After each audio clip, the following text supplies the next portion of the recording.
గురూజీ 72 గంటల్లోనే ఫోన్ లోనే అద్భుతమైన జ్యోతిష్య పరిష్కారం చూపిస్తారు. నమ్మండి నమ్మకపోండి, ఇది నిజం. శ్మశాన కాళి రుద్ర చౌడీదేవి ఆరాధకులు నంబర్ 1 వశీకరణ స్పెషలిస్ట్ గురూజీ. మనిషి పుట్టుక నుండి చనిపోయే వరకు వచ్చే అన్ని క్లిష్టమైన సమస్యలకు పరిష్కారం ఇక్కడ లభిస్తుంది. విద్య, ఉద్యోగం, వ్యవహారం, స్త్రీ ప్రేమ, పెళ్లి, సంతానం, స్త్రీ పురుష వశీకరణం, భూవశం, భార్యాభర్తల కలహాలు, కోర్టు సమస్యలు, విడాకుల సమస్యలు, చేతబడి, అప్పుల బాధ, ఇంకా మీకు ఎలాంటి సమస్యలు ఉన్నా 72 గంటల్లోనే శాశ్వత పరిష్కారం చేయబడి. గురు బ్రహ్మ గురుర్విష్ణు గురుర్దేవో మహేశ్వర గురు సాక్షాత్ పరబ్రహ్మ తస్మై శ్రీ గురువే నమః. జ్యోతిషాభిమానులందరికీ నమస్కారం. శ్రీ పరాభవ నామ సంవత్సరం ఉగాది పండుగ శుభాకాంక్షలతో 2026 మార్చి నెల 19వ తారీఖు గురువారం రోజు మనకు తెలుగు సంవత్సరం ప్రారంభమవుతోంది.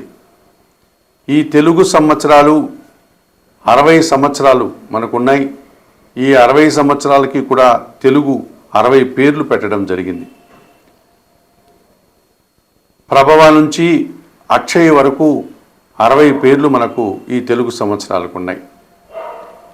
ఈ 2026 మార్చి 19వ తారీఖు గురువారం రోజు వస్తున్నటువంటి ఈ తెలుగు సంవత్సరానికి, ఈ ఉగాది పండుగకు శ్రీ పరాభవ నామ సంవత్సరం అని పేరు పెట్టడం జరిగింది.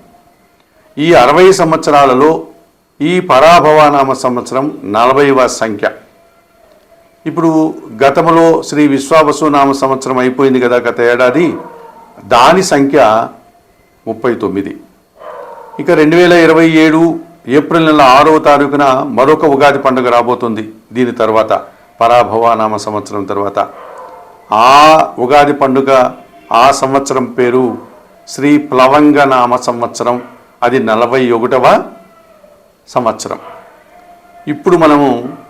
ఇప్పుడు వస్తున్నటువంటి ఈ మార్చి 19వ తారీఖు వస్తున్నటువంటి ఈ ఉగాది పండుగ, ఈ తెలుగు సంవత్సరం పేరు శ్రీ పరాభవ నామ సంవత్సరం.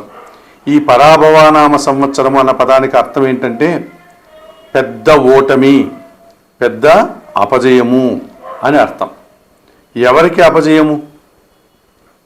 ఇద్దరు శత్రువులు ఉన్నారనుకోండి, అందులో ఒకరు ఓటమిని పాలవుతారు. అయితే ఈ సంవత్సరము అందరూ ఓటమి పాలయ్యేటువంటి అవకాశం ఉంటుంది. రాజకీయ నాయకులు కానీ, రాజకీయ పార్టీలు కానీ, వ్యాపారవేత్తలు కానీ, మనుష్యులు కానీ, ఎవరైనా సరే ఓటమి పాలు, పరాజయం, అపజయాలు ఎక్కువ అవుతూ ఉంటాయి. ఓటమి రుచి చూడాల్సి ఉంటుంది ఈ సంవత్సరము అని దీనికి అర్థం. అయితే మన పెద్దవాళ్ళు కేవలం అటువంటి సాధారణమైనటువంటి అర్థంతో ఈ పరాభవ నామ సంవత్సరాన్ని ఆ పేరు పెట్టలేదు. మనలో ఉన్నటువంటి అంతఃశత్రువులు ఏవైతే ఉన్నాయో, కామ, క్రోధ, మోహ, మద, లోభ, మదమాశ్చర్యాలు అనేటువంటివి ఏవైతే ఉన్నాయో, ఈ 6 అరిషడ్ వర్గాలను, ఈ అంతఃశత్రువులైనటువంటి ఈ కామము, మోహము, మదము, అసూయ, క్రోధము, ద్వేషము, ఇవి ఏవైతే ఉన్నాయో వీటిని ఓడించాలి. వాటికి ఓటమి పాలు. అంటే మనిషి నిగర్విగా, నిజాయితీగా, మంచి మనిషిగా ఎదగాలి. ఈ చెడు ఓటమి పాలు కావాలి. ఈ చెడు లక్షణాలను మనం ఓడించాలి అన్నటువంటి ఒక సదుద్దేశంతో, ఒక పరమార్థాన్ని ఈ పండగ పేరుగా, ఈ సంవత్సరం పేరుగా మన పెద్దలు చెప్పడం జరిగింది. ఈ సంవత్సరం మనకు నవగ్రహాలలో దేవగురువు అయినటువంటి